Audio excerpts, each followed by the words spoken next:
Good day, everybody. This is a fantastic week to talk about two important philosophies, theories really, associated with leadership: path goal and situational. In some ways, and historically, when you look at these two theories, you may think they're very similar, in fact, exactly the same, and they very well could be.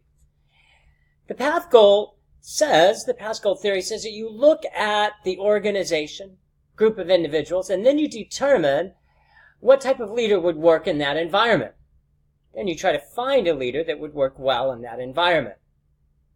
Situational says that a leader becomes a leader because the situation calls for it. Let's talk about an example of situational leadership, probably one of the most infamous examples, and that has to do with presidents and war. So when you think about 9/11, George Bush was barely elected president. It was really a decision of the Supreme Court. And most people believe that he responded well after the 9/11 attacks. And as a result of his response, he kind of galvanized a nation. He became a different type of leader. In fact, if you read some of his historical documents, he wanted to come in as very much a domestic president. And of course, situations became out of hand, and he became much more of a foreign policy president. In most cases, people would say he did very well. He grew into the type of leader, strong, type of decisive leader that was called for at the time. It's a great statement that said, it's better to be strong and right rather than weak and wrong. That's an example. The other example would be Franklin Roosevelt, who after World War II began, 2 years into it, we were bombed in Pearl Harbor.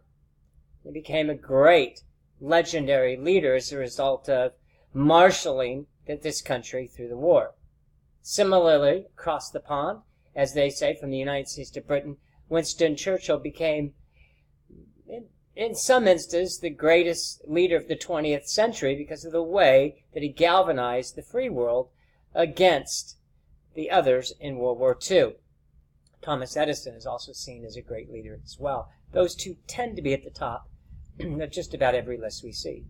So in those examples, a situation arose, and these individuals became a leader. We saw them as a leader because of how they responded to that situation. Had that situation not arisen, we may not have seen them as the decisive, pragmatic, and inspiring leaders that they become and became. But so they did. The path goal says that you look first to your employees or organizations, and then you determine what type of leaders they need, what type of leaders would work well in that situation. In some ways, you wouldn't want to put a leader in a situation that wouldn't work well because of the styles of the employees that work there. Maybe employees like to take much more ownership and control of the organization. And if you had a leader came in and instead took that control, the employees may not like that. I'm not a fan of the path leadership philosophy, the path goal. In other words, you determine how and what type of leader you need, and then you have them create a path that works towards leadership. I think it's backwards. I think you look at what needs to be done, and then you determine the leader that would get that done. And if there's impediments in an organization, barriers, obstacles, because some employees, a group of employees, do not like the style of this leader, then that could cause concern within the organization. Certainly doesn't mean that it's wrong. It goes down into what's right. And what's right is right, no matter, in some ways, the consequences. If the organization needs to be moving in a certain area, and it takes a decisive, firm, strong leader to move that organization, then it's probably going to be disruptive to many in that organization. They're going to rebel. But is it the right thing to do? It may very well be the right and most important avenue to pursue. And by the way, that's leadership. Leadership is determining the goal that's best for the organization, that's best for your future, and then doing everything possible to ensure that you achieve it. Leaders should choose a goal that is going to make something better. Not themselves, but a great avenue to pursue is that which makes the world better. And if you as a leader are working towards making the world a better place, then just about anything that you do is going to be seen as positive moving that step. That doesn't mean that people are not going to be disadvantaged, because that is becoming much more common. But if your goal is not your own enrichment, or the enrichment of your own organization to the, not benefit, but to the concern of others, then you are doing the right thing. And so let's summarize our situational and path goal theory, which is quite important. The situation says that there's a circumstance that arises and a person is seen as a tremendous, vibrant leader. And in order for that person to be seen that way, the situation has to arise. It's a very valid theory. There's leaders that we've had for 5 and 10 years who are competent, but nothing major, catastrophic occurred where these leaders can be termed great. When you think of the greatest leaders of our time, you instinctively think of Washington and Lincoln, maybe Roosevelt.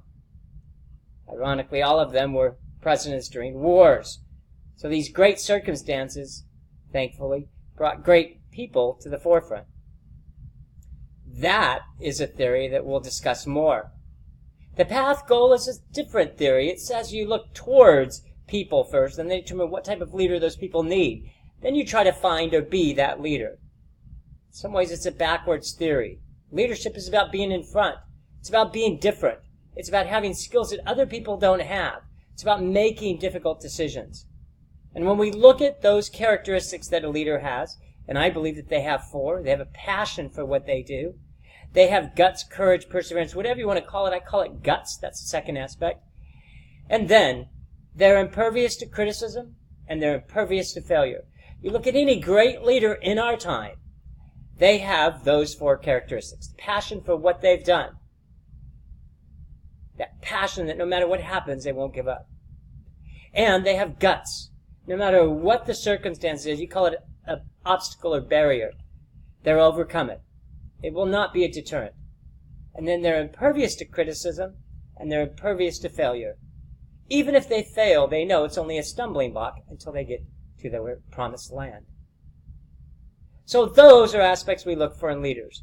Those 4 aspects of great leaders are certainly imbued within situational leadership. Not so much for path goal. But here's the great thing about theories. We study many different theories.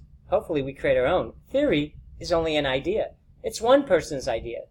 Some are very good, like Maslow's. Some people may think are not as good. Path goal theory is not one that I subscribe to.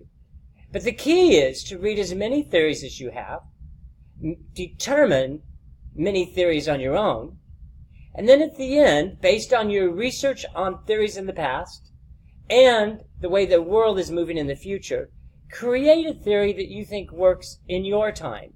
And maybe others might follow that and say, that theory makes sense at this point in time, and I will subscribe to that theory.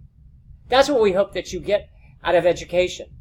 You understand the histories, and you use those histories to create a better future. We're not bound by the histories in our thinking, but they enable us to understand where we've come from as a society, as an organization, and from there to create something new and innovative, something that works in a different time. We'll talk more, and I certainly look forward to all of your perspectives. Take care and enjoy the day.